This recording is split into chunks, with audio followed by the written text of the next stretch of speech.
안녕하세요, 여러분. 우리 사도행전 17장부터 20장까지 살펴볼 건데요. 2차, 3차 전도 여행이 잘 기록되어 있습니다. 같이 한번 살펴보도록 하죠. 자, 어저께 2차 전도 여행 좀 봤었는데요. 오늘은 이제 데살로니가하고 베레아 전도를 같이 살펴볼 예정이에요. 파란색으로 하죠. 빨간색으로 되어 있으니까.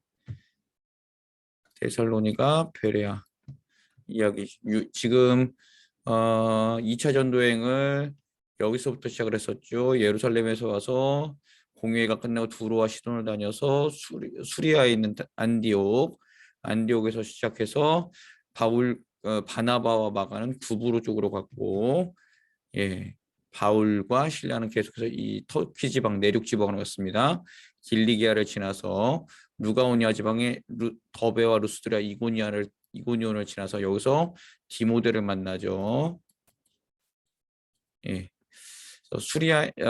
비시디아의 안디옥을 지나서 원래는 여기서 이쪽으로 비두니아와 본도로 가려고 했으나 거기를 막아서 성령이 막아서 이쪽으로 가서 무시아 지방에 있는 드로아라는 도시까지 가게 되죠. 여기서 16장에서 환상을 보고 이제 유럽으로 넘어가게 됩니다. 거기 유럽의 첫 관문 마게도니아 지방의 빌립보에 이르게 되죠. 거기서 16장 이야기, 빌립보에서 어떤 일이 일어나죠? 귀신 들린 여종 해방시켜줬더니 난리가 나고 거기서 이제 유명한 말이 나오죠. 주 예수를 믿으라. 예, 그 이야기가 이제 16장 마지막 부분이었고요. 이제 17장 다시 예전에 있었던 데살로니가, 베레아, 그 다음에 아덴을 거쳐서 고린도까지 이르는, 그리고 겐그리아에서 배 타고 다시 에베소를 거쳐서 다시 돌아오는 2차 전도 여행 같이 한번 살펴보도록 하겠습니다. 자, 데살로니가에서 일어난 일 한번 볼까요? 암비볼리, 아볼로니아, 데살로니가인데요. 암비볼리, 데살로니가, 베레아 이렇게 이르렀습니다. 암비볼리, 아볼로니아, 데살로니가 이렇게 갔지요. 자, 세 번의 안식일에 항상 회당에 먼저 갔어요. 그 바울은요, 계속해서 잃어버린 유대인의 구원에 대해서 관심이 많았습니다. 그래서 로마서에서 뭐라 그러면 유대인이 예수를 믿고 구원을 받으면 나는 그 족보에서 사라져도 된다라고까지 이야기할 정도로 유대인의 구원에 대해서 굉장히 마음을 많이 쏟았던 사람이라서 먼저는 율법을 잘 아는 유대인에게 가서 증거를 했습니다. 그래서 그 빌립보에서도 유대인의 회당이 있는가 봤더니 없어서 기도처를 찾아다닌 거잖아요. 자, 그랬죠. 그래서는 거기서 무슨 얘기를 했냐면 예수는 그리스도, 우리의 구원자가 되시고 해를 받고 죽었고 부활하셨다라는 것을, 예수님의 오셔서 사시고 죽으시고 부활하셨다는 것을 계속해서 바울이 이야기를 했어요. 네, 경건한 헬라인과 적지 않은 귀부인도 바울과 신라를 따랐습니다. 그러나 이제 또 여기 또 난리가 나죠. 유대인들이 왜요? 예수는 나무에 달려서 죽었기 때문에 저주받을 자였고, 그가 하나님과 동급이라고 여겼기 때문에 신성 모독을 했습니다. 그래서는 예수는 유대인들에게는 굉장히 치명적인 이단이었어요. 유대인들에게는. 그런데 그런 사람을 가리켜서 우리의 구세주가 된다 그러고 그를 믿어야 된다 그러고 그러니 유대인들이 바울이 얼마나 꼴보기 싫겠어요. 그리고 유대인들의 가장 금과 옥조, 태어난 지 8일 만에 할례받아야 되고 율법을 잘 지켜야만 내 힘으로 구원받을 수 있다라는 이것을 떠나서 이런 것보다도 더 중요한 건 예수를 믿는 믿음으로 구원을 받습니다. 라고 이렇게 바울이 말을 하고 다녔으니 얼마나 바울이 꼬리배 읽기 싫겠어요. 난리가 난 거죠. 유대인들이 시기를 합니다. 근데 유대인들이 시기를 하면 그 자기들끼리만 하면 좋은데 불량한 사람들 뭐예요? 불량배죠. 예, 불량배들. 불량배들과 함께 성을 소동케 하고요. 야손이라는 사람, 예, 야손이라는 사람을 집을 습격하고 야손과 신도들을 그 성도들을 관리에게 고발합니다. 그래서 뭐라고 고발을 하냐면 가이사 말고 다른 왕 그리스도가 있다라고 합니다. 자, 제가 몇 번이나 말하죠. 유대인의 왕은 누구예요? 하나님입니다. 근데 유대인들 여기서는 가이사가 왕이라고 합니다. 그리고 다른 왕 그리스도가 있다라고 하면서 바울을 고발하는데요. 결국에 유대인들은 하나님이 왕으로 인정하는 삶을 살지 않고 그냥 자기들의 정치적인 유불리에 따라서 그렇게 막 버렸던 거지요. 하나님을. 가이사 말고 다른 왕이 있다고 합니다. 로마에 대한 반역입니다. 우리는 로마 시민인데요. 로마에 대한 반역이에요. 얘네들 나쁜 놈들이에요. 이렇게 지금 고발한 거예요. 자, 그랬더니 이제 그 데살로니가 시아에 있는 치안관들이 그냥 보석금 받고 야손과 사람들 내보내줬고, 그다음에 그 형제들이 와서 바울과 실라를 베레아라는 곳으로 보냈습니다. 베레아 사람들 17장 11절에 보면 너그럽다라고 합니다. 그리고 간절한 마음으로 말씀을 받고 그것이 그러한가 날마다 성경을 생각했다라고 하거든요. 그 표준사번역 성경에 보면요. 데살로니가 유대인들보다 더 고상한 사람들, 신사적이라고 이야기합니다. 그래서 날마다 성경을 공부하는 사람들이었고요. 믿는 사람도 많았고요. 믿게 된 사람도 많아졌고 헬라의 귀부인과 믿는 남자가 적지 않게 되었다라고 이야기를 합니다.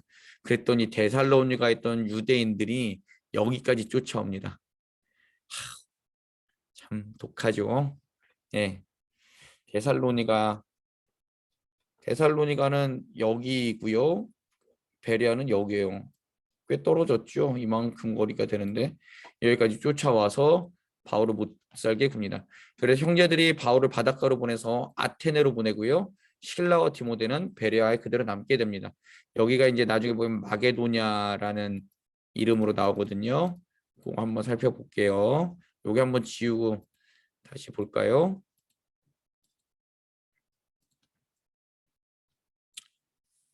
자, 다시 한번 보겠습니다. 자, 데살로니가 지방에서 있다가 베레아까지 왔어요. 근데 여기서 데살로니가에 있던 사람들이 베레아까지 와서 난리를 치니까 베레아에서 배 태워서 아덴으로 보냅니다. 여기가 아테네입니다. 아테네. 아테네는요, 아가야 지방. 그러니까 경기도로 치고 여기 뭐 마게도냐를 한번 서울로 치면 마게도냐의 빌립보는 서울의 무슨 동 이 정도 될 거고요. 아가야는 경기도라고 치면 아덴은 아가야의 뭐 의정부, 고린도는 동두천 뭐 이렇게 생각하시면 될 거예요. 아가야가 큰 지방이고요. 마게도냐가 큰 지방이고 빌립보는 그 지방의 한 성, 고린도도 성, 아테네도 성 이렇게 생각하시면 되겠습니다. 자, 바울의 2차 전도 여행인데요. 지도가 아니고 요건 제가 못 지웠네요. 그림인데요. 아테네에서 설교하는 바울을 라파엘로라는 사람이 그렸어요. 여기는 전쟁의 신 예, 있고요. 여기 아레오바고에서 설명을 하는 거예요. 근데 얘네들은 맨날 모여서 뭐 하냐면 떠돌이 사람들의 그 이야기를 들었어요. 그래서 매번 그 새로운 지식이 있는 사람들이 와서 이야기를 하면 그런가 보다라고 하고서 매번 이렇게 와서 그거를 듣는 게 이 사람들의 낙이었어요. 왜냐하면 이 사람들은 지적으로 구원받는다라고 했었거든요. 지식이 우리를 구원하리라. 그렇기 때문에 새로운 지식을 통해서 우리를 구원해 달라고 날마다 그렇게 모여서 토론하고 즐기는 그런 일들만 했었다라고 역사학자들이 이야기합니다. 자, 아덴에서 일어난 일, 아테네요. 우상이 가득한 도시고요. 바울의 마음에 분노가 가득했습니다. 이런 우상들이 가득한 얘는 유대인이었잖아요, 원래. 유대인들이 금각주로 여기는 십계명, 이계명이 뭐라 그러죠? 어떤 형상으로든지 우상을 만들지 말라라고 했는데 예수를 믿기 전서부터 유대인의 전통에 젖어 있던 바울은 이걸 보자마자 돌아버린 거죠. 분노가 가득 차서. 그래서 회당에서는 유대인들을 만나고 장터에서 만나는 사람과 늘 변론을 했습니다. 예. 그래서 그 당시에 이제 그 그리스에 가득했던 에피큐로스 학파, 스토아 학파랑 얘기하는데요. 그 우리 예스카가지 성경에 보면 에피쿠로스, 스토아 철학자들 이렇게 정확히 나오잖아요. 예전에는 에비구로스와 스도아인가 이렇게 됐었을 거예요, 성경이. 근데 다시 번역을 하면서 정확히 했죠. 에피큐로스 학파, 육체적으로 쾌락주의자. 저는 육체는 아무것도 아니다. 뭐 아니 무조건 즐겨야 된다. 스토아파는 육체는 나쁜 거다라고 이제 그렇게 증명하는 정신이 고상한 거다. 에피큐로스는 육체는 육체로 즐기는 게 더 좋다. 뭐 이제 이렇게 했던 학파들이었어요. 근데 걔네들이 맨날 그 욕이 있잖아요. 당시 그리스 사람들 새로운 지식의 열광, 지식으로 구원받기 때문에 무슨 새로운 소리를 하나 바울이 궁금한 거예요. 야, 혹시라도 저기 가서 우리가 뭐 얻을 게 있나 보자라고 가서 들었던 거죠. 아레오바고로 바울을 데리고 갔습니다. 아레오바고 법정으로 바울을 데리고 가서 하는 소리가 우리에게 새로운 가르침을 주시오. 당신이 가르치는 새로운 가르침이 무엇입니까? 라고 이야기를 했습니다. 그래서 바울이 이제 이야기를 하죠. 아레오바고에 설교하는데요. 너희들이 모든 면 참 종교심이 많다. 알지 못하는 신에게라고 하는데요. 예, 사람들은 왜 종교심이 많을까요? 하나님을 모르기 때문에 종교심이 많습니다. 하나님이 어떤 분이신지 천지를 창조하시고 나를 창조하시고 나를 이끌어 가시고 그다음에 예수 그리스도 보내서 나를 구원하시고 언젠간 이 세상을 심판하실 분이 우리 하나님이시다라는 것을 모르기 때문에 하나님이 창조하신 해, 달, 별 기타 등등 우리 뭐 세 보이는 것들에 가서 절을 하는 거고 어떻게 해서든지 하나님을 찾는 마음이 그들 마음에 있어요. 신을 찾는 마음이. 그러나 그게 하나님이 정확하게 하나님인지 모르기 때문에 매번 다른 곳에 가서 절을 하는 거예요. 혹은 내가 내 힘으로 구원받을 수 있다라고 생각하는 게 사람들 마음속에 있어요.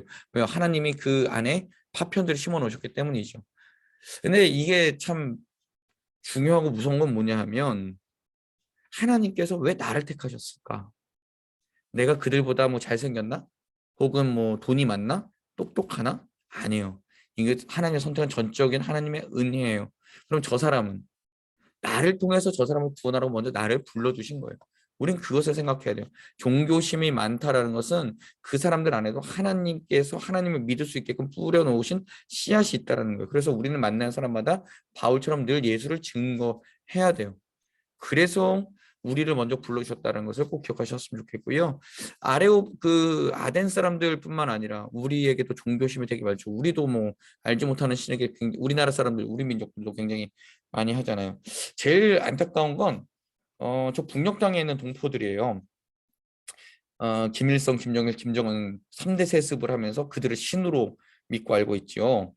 예. 근데 그들의 그 열정과 그런 것들을 보면은 야 이거를 조금만 이렇게 딱 틀어서 그들이 하나님께로만 이렇게 하나님을 믿게끔만 하나님이 정말 그 참신이시고 그런 정치조야 신이 아니다라는 것을 잘 알려주면 그들은 정말 하나님 앞에 충성을 다하고 목숨을 다 바쳐서 그렇게 살아갈 것 같아요. 그래서 참 안타까워요. 저 북녘땅이 언제 열릴진 모르겠지만 굉장히 안타까운 그런 마음이 있습니다. 자, 하나님 어떤 분이신가라고 바울이 이야기를 하죠. 우주를 지으셨고 사람의 손에 지은 전에 계시지 않는다. 이거는 뭘까요?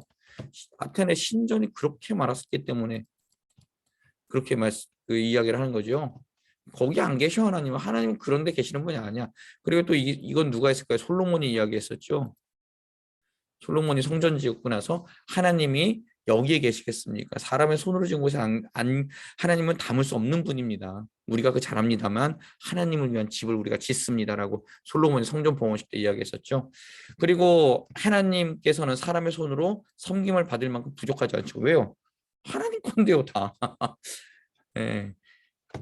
그 재산뿐만 아니라 모든 것들 만민에게 생명과 호흡을 주시죠. 예, 인류를 한 족속으로 만드시고 그 사람들이 시기와 경계 살아갈 살아갈 그 시간과 그 다음에 사는 지역 경계를 하나님께서 다 정해 주셨죠. 그리고 그 하나님을 찾게 하는 배려고 하나님은 너희들이 생각하듯이 저기 올림푸스 산에 계신 하나님이 아니라 우리와 함께 계신 하나님이다라는 그 이야기를 했습니다. 그래서 우리는 그를 힘입어 살며 우리는 그의 자녀가 된다. 신의 자녀가 되는 거지 하나님의 자녀가 되는 거지 신들이 서로 결혼하고 애 낳고 그러는 게 아니다라는 것을 이제 바울이 그리스 로마 신화에서 그걸 가지고 이야기를 합니다. 그리고 은이나 돌에 새기지 말고 회개해야 된다. 예수의 부활로 이제는 앞으로 오는 모든 사람들은 예수님 안에서 심판받을 거다라는 것을 정하셨다라고 지금 바울이 이야기를 합니다. 야, 바울은 진짜 예, 유대인으로 공부 진짜 많이 한 사람이에요. 하나님이 누구신지 정확하게 알고 설명하잖아요. 그래서 우리도 이런 성경 공부가 필요한 거예요. 날마다 하나님이 어떤 분이신지. 하나님 어떤 분이셔? 좋은 분이셔. 이걸로 끝나는 게 아니라 하나님 정말 어떤 분이신가 우리가 알아야 되기 때문에 이런 시간이 우리에게 꼭 필요합니다. 자, 바울의 설교를 듣고 난 후에 죽은 자의 부활 소식을 듣고 조롱하는 사람, 다음에 내 말을 다시 듣겠다 그러는 사람 두 부류로 갈렸습니다. 죽은 자의 부활 소식을 듣고 조롱하는 사람은 웃기시고 있네. 야, 무슨 네가 신이냐? 또 죽은 자의 부활을 논하게? 이런 식으로 이야기를 했습니다. 왜냐하면 그리스 아테네 신화에서는 그 올림푸스에 사는 신들이 죽은 사람을 부활시키기도 하고 그러잖아요. 허큘레스도 그랬고 아킬레우스도 그랬고 그렇죠? 그리고 신으로 부활시키잖아요. 그런 것들을 가지고 막 조롱을 한 거예요. 근데 그 바울은 정확하게 말을 한 거죠. 뭘까요? 예수가 성자 하나님이시기 때문에 당연히 부활하실 수 있다. 너희들이 말하는 그런 신이 아니다. 라는 것을 바울은 이야기를 했는데도 그리스 로마 사람들은 못 받아들이죠. 예. 다음에 다시 내 이야기를 듣겠다고 하는 사람들도 있었고요. 궁금하거든요. 다음 이야기는 뭘까? 바울이 이야기를 잘했나 봐요. 근데 또 다른 성경에 보면 바울은 글은 잘 쓰는데 말은 잘 못한다라는 그 글도 있거든요. 예, 참 아이러니해요. 뭐 다시 뭐 천국 가서 물어봐야죠. 말씀 잘하셨어요, 여보. 예, 바울은 그들을 떠나고요. 아테네에서 열매는 디오노시오와 디마리와 나마리와 그밖에 다른 사람들을 그렇게 몇 명의 전도하는 사람들만 얻고 떠나게 됩니다. 자, 그리고 18장에 보면 이제 그 고린도 이야기가 나와요. 아덴에서 그 종교심이 많은 사람들에게 번아웃 당했습니다. 완전 지쳤어요. 내가 도대체 이걸 해봐야 뭐가 있어 이러고 바울 번아웃 당했습니다. 근데 고린도에서는 어떤 일이 일어났을까 하냐면은 예수님께서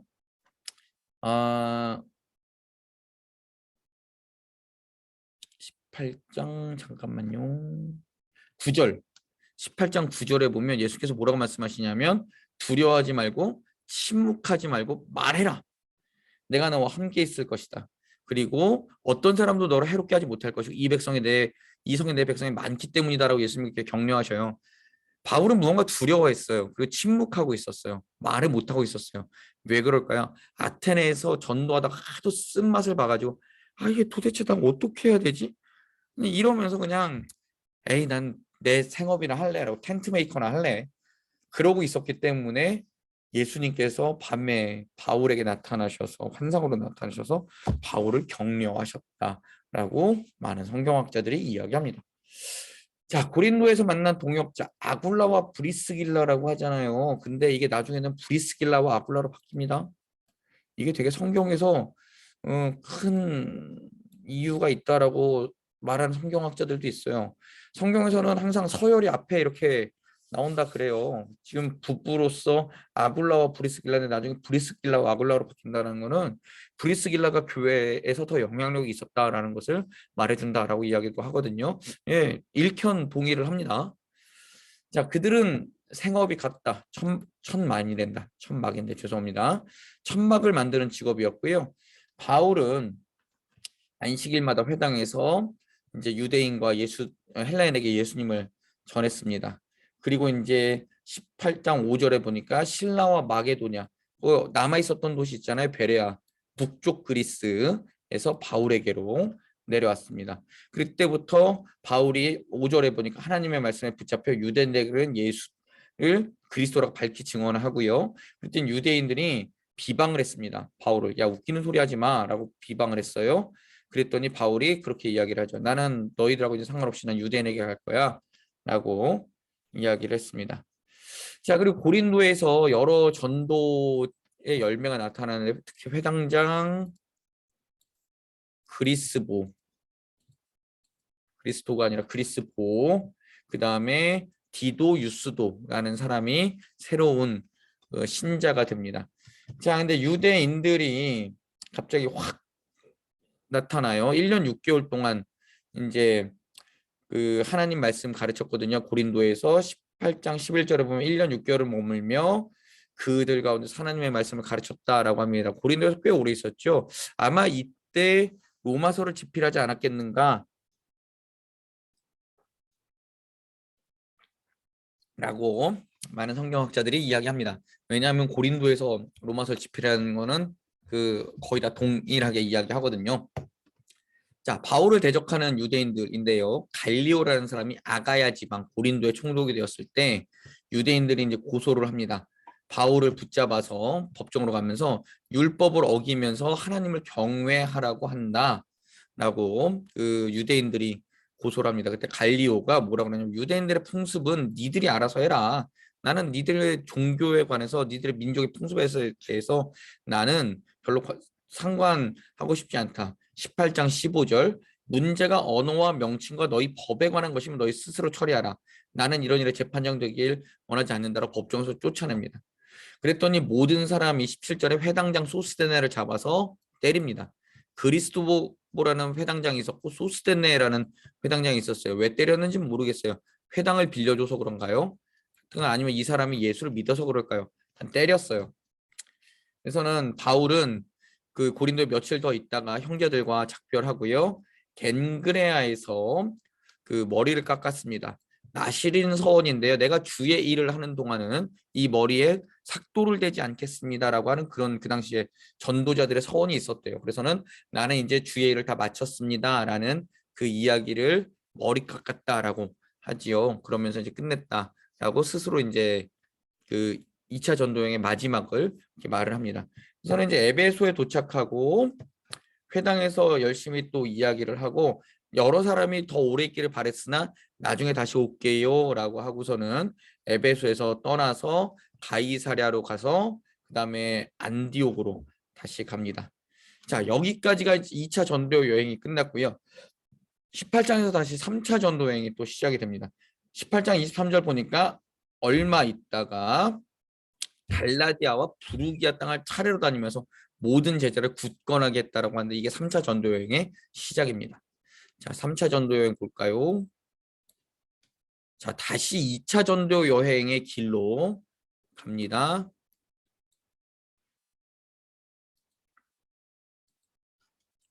자, 2차 전도 여행 안디옥에서 왔다가 길리기아, 그 다음에 부르기아, 부르기아, 그 다음 갈라디아 지방, 부르기아 지방. 갈라디아와 부르기아 지방을 두루 다니면서 모든 제자를 굳건하게 했다는 게 18장 23절의 말씀입니다. 그리고 이제 알렉산드리아에서 난 아폴로라는 사람이 에베소에 이르렀어요. 자, 에베소가 여기 있지요. 여기 보이십니까? 작게 표기된 요 지방 에베소. 여기에 이제 알렉산드리아 한 여기쯤이거든요. 여기 델타 삼각주 있는데 여기쯤이 알렉산드리아인데 여기서 에베소에 이르렀죠. 유대인인데 언변이 뛰어나고 성경에 아주 능통한 사람입니다. 저는 정확하게 예수에 관한 일들을 가르쳤는데요. 요한의 세례만 알았대요. 여기 보죠 이제. 자, 안디옥에서 에베소에서 안디옥으로 그리고 다시 시작하는 여행인데 3차 전도여행 시작했습니다. 안디옥, 갈라디아, 부르기아 땅 제자들을 굳게 함 조금 전에 살펴봤죠. 예. 자, 새로운 동역자 아볼로가 나타납니다. 그래서 알렉산드리아 출신이고 언변이 있고 성경에 능통한데 세례 요한의 세례 물 세례만 알았습니다. 성령 세례는 몰랐다는 거죠. 그래서 브리스길라, 브리스가와 아굴라 여기서부터 이제 바뀌어요. 예. 하나님의 도를 더 정확하게 그 설명했고요. 아볼로가 고린도로 갑니다. 그가 감에 은혜로 많은 유익을 줬다 그러는데요. 이때 그 은혜를 받은 사람들 중에 이제 싸우게 되죠. 나는 바울파다. 고린도 교회에 나는 아볼로파다. 나는 게바파다. 나는 그리스도파다. 이렇게 네 패로 나눠서 싸우게 되죠. 그래가지고 그 바울이 고린도 전서에서 엄청 혼내죠. 아볼로는 누구고 나는 누구냐.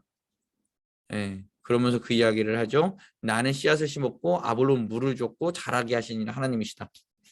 하나님이 그렇게 하시는 거지 사람들이 하는 거 아니다. 라고 그렇게 바울이 이야기를 합니다. 자, 그러면서 이제 그 아볼로가 계속해서 그 고린도에서 성경을 풀어주고 예수가 그리스도라고 이야기하면서 말싸움했는데 다 이겼대요. 어우, 되게 잘하는 사람이었나 봐요. 19장 가요. 3차 전도 여행 에베소 지방에 이르렀을 때입니다. 아볼로가 고린도에 있을 때인데요. 바울은 윗지방으로 다녀 갈라디아 부르기아 지방을 다녔죠. 아까 확인했죠. 갈라디아하고 부르기아 지방, 갈라디아, 부르기아 지방. 예. 여기로 아볼로가 이제 고린도, 에베소하고 고린도에 있을 때 에베소에 도착해서 이제 제자들에게 성령을 받았는지 확인을 합니다. 제자들이 요한의 세례만 안다고 했더니 바울이 예수 그리스도의 이름으로 세례 베풀 때 성령이 임했고요. 에베소에서 3개월가량 머물며 하나님 나라에 대해서 강론합니다. 그래서는 여기서는 에베소에서 3개월 동안 있었다라는 것은요. 회당에 들어가서 가르친 거예요. 유대인들을 가르친 거죠. 그랬더니 그들이 거절했습니다. 유대인들이. 그리고 예수를 비방했습니다. 그래서는 바울은 왜 오타가 났을까요? 두란 노서원인데 두란 노서원을 세워서 거기서 2년 동안 강론합니다. 그래서 에베소에 있으면서 고린도 교회의 분열 사항을 듣고 고린도 교회를 방문하기도 하고, 예, 그다음에 뭐 편지도 쓰고 난리가 나죠. 고린도 그게 전서와 후서입니다. 에베소에서 보낸 2년, 아시아에 사는 유대인 다 헬라인이 주의 말씀을 들었다고 그러는데 아시아는 터키 지방, 그다음에 그 요한계시록에 나오는 7교회, 그냥 그렇게 생각하시면 되겠습니다. 자, 바울이 정말 대단했던 사람인 것 같아요. 바울의 치유 사역 이야기가 있는데요. 손수건, 앞치마, 병자들에게 얹으면 나았다라고 그렇게 이야기를 하고요. 자, 돌아다니며 마술하는 사람들이 바울의 이름으로 따라했습니다. 근데 이 가짜들도 있잖아요. 유대의 제사장 스게와 7아들이 따라하다가 동변당했습니다. 자, 그리고 이제 마술을 하던 사람들이 있었어요. 에베소에서 책을 가지고 와서 다 불살하는데 은 5만 양이었다고 합니다. 굉장히 큰 돈이겠죠. 주의 말씀이 힘이 있고 흥왕함이라고 하는데요. 흥왕했다 그러고 바울은 그때 이제 결심을 합니다. 내가 마게도냐 지방 갔다가 여기 빌립보죠. 아가야 고린도 갔다가 그 무교절 6월절 예루살렘에 가서 지키고 그다음에 로마로 가겠다라는 그런 이야기, 그런 생각을 합니다. 자, 에베소 3차 전도 여행인데요. 에베소에 있는 아데미 신전은 헬라 제국의 알렉산더 대왕 후으로 3번째 지어진 신전으로 아테네에 있는 파르테논 신전보다 기둥의 높이가 2배, 크기는 4배나 더 큰 고대 7대 불가사의 중에 하나였답니다. 길은 137m, 너비 69m, 높이 18m. 진짜 이게 뭐 얼마나 큰 걸까요? 이게 높이가 18m면 2.5m가 아파트니까 곱하기 6, 7? 그 정도쯤 되겠네요. 예. 7층 높이, 8층 높이, 6, 7층 높이. 그죠? 길이는 137m니까 축구장보다 더 길었던 거고 넓이도 그랬던 거고 127개 기둥이 있었답니다. 지금은 터와 2m의 지름 돌기둥 하나만이 남아있다 그러고요. 풍요와 다산의 상징 아르테미스, 아데미라고 나오는데 아르테미스예요. 자, 이 옆에 있는 게 이게 다 재물이라고 합니다. 소와 그런 것들의 재물. 그다음에 이 가슴을 뭘로 표현했냐면요. 소의 고환으로 표현을 했대요. 다산. 풍요와 다산을 상징하는 아르테미스 여신상 그거를 섬기는 것이 에베소 지방이었습니다. 자, 데메드리오 사건이 나타나는데요. 데메드리오는요. 은으로 에베소에 쏘신 아데미, 좀 전에 봤던 아르테미스를 만드는 직업의 소유자였습니다. 바울이 손으로 만든 것은 우상에다 섬기지 마라 그랬더니 생계에 타격을 입었고, 그래서는 크다 에베소 사람의 아데미야 그럼 난리가 났죠. 그래서 마게도니아 사람, 여기는 에베소니까 터키잖아요. 마게도니아는 빌립보 지역이잖아요. 그리스 지역. 그러니까 이 사람 둘을 잡고 극장을 와서 소동합니다. 그래서는 그 당시에 그 민회를 다루는 서기장이 무리를 진정시키고서 다음에 만나서 모임을 흩어지게 하지요. 자, 이게 이제 에베소에서 일어난 사건이고요. 20장 데메드리오 사건이 진정되고 마게도니아로 떠납니다. 그래서 마게도니아에서 헬라는 고린도와 아테네를 일컫는 말입니다. 거기까지 갔었어요. 근데 배를 타고 다시 이제 수리아로 귀환하려고 했으나 암살의 위협이 있었다라는 첩보를 받습니다. 그래서는 그냥 마케도니아 다시 그 빌립보를 거쳐서 귀환하게 되지요. 무교절을 지내고 빌립보에서 닷새 만에 드루아라는 곳에 도착했는데요. 여기서 무슨 일이 일어나냐면 설교하다 보니까 너무 졸렸나 봐요. 유조교가 3층에서 떨어져서 죽었는데 살려줍니다. 자, 그리고 바울은 아소까지 도보로 가고 일행은 그 여기 어디야? 드로아에서 아소까지 배 타고 오고요. 배를 타고 미둘레네로 갔다가 미둘레네에서 기오, 사모, 밀레도라는 가고 밀레도에서 에베소를 못 들려서 에베소 장로들을 부르는데요. 나는 성령의 이끌림으로 예루살렘 가는데 어떤 일 당할지 모른다. 성령은 나에게 결받고 환란이 있다고 하는데요. 20장 24절 이거 다 아시는 말씀이죠. 내가 달려갈 길과 주 예수께 받은 사명 곧 하나님의 은혜의 복음을 증언하는 일을 마치려 하면은 나의 생명조차 조금 더 귀한 것으로 여기지 않는다라고 그냥 이렇게 이야기하고 가지요. 에베소 장로들에게는 이렇게 권면합니다. 내가 하나님 나라를 전했으나 이제 다시는 당신을 못 볼 것 같다. 이제 유언과 같은 거죠. 모든 사람에 대해서 나는 피는 깨끗하고 하나님의 뜻을 다 전했는데 여러분 양떼 잘 살피고요. 주의 피로 값주고 사신 교회를 잘 돌보시고요. 이리 때 가서 양떼로 누락할 거고 당신들 중에서도 배반하는 사람들이 있을 건데 잘 치리하십시오. 그 얘기도 하고 깨어 있으면서 내가 3년 동안 가르친 거 잘 기억하고 예, 여러분 저를 위해서 기도해 주십시오. 울고 배웅합니다. 이게 이제 사도행전 2차, 3차 여행의 마지막까지 살펴본 내용입니다. 우리 계속해서 이제 사도행전 마지막을 향해 가고 있는데요. 끝까지 최선을 다해서 우리 함께 해주셨으면 좋겠습니다. 감사합니다.